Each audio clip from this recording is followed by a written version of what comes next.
Assalamualaikum warahmatullahi wabarakatuh. Perkenalkan, nama saya Muhammad Setiakus Nibowo. Saya dari biologi dengan NRP 088. Di sini saya akan menjelaskan tentang tugas struktur hewan. Di sini saya akan menjawab pertanyaan-pertanyaan yang sudah diberikan oleh dosen pengampu saya, yaitu Bu Maulidini. Jadi pertanyaan yang pertama, pertanyaan yang pertama, mengapa lapisan kulit pada arthropoda dapat berperan sebagai exoskeleton? Jadi mengapa lapisan kulit pada arthropoda dapat berupa exoskeleton? Itu dikarenakan mengandung kitin dan protein yang membentuk lapisan kutikula yang kuat dan kaku. Untuk yang pertanyaan keduanya, yaitu lapisan pada kulit yang mengandung jaringan ikat pembuluh darah dan pigmen adalah lapisan.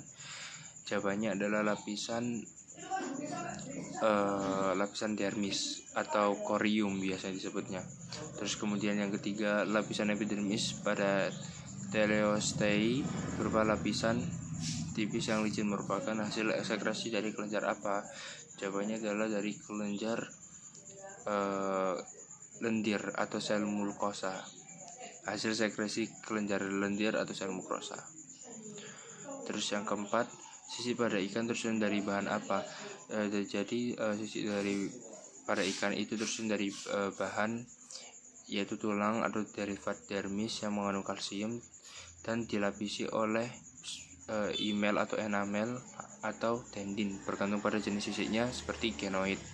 Terus pertanyaan kelima, sebagai bentuk adaptasi pada kehidupan terestrial yang kering, pada amfibia terdapat lapisan apa?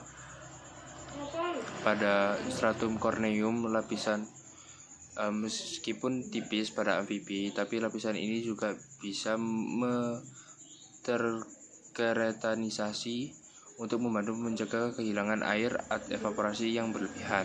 Yang keenam, bulu pada aves merupakan bentuk modifikasi dari apa? Jadi bulu pada aves itu merupakan modifikasi dari sisik reptil yang mengalami diferensiasi menjadi struktur keratin yang kompleks untuk terbang dan termoregulasi. Untuk yang ketujuh, lapisan pada epidermis yang sel-selnya aktif membelah terdapat pada stratum apa? Berada di stratum germinativum atau stratum basal.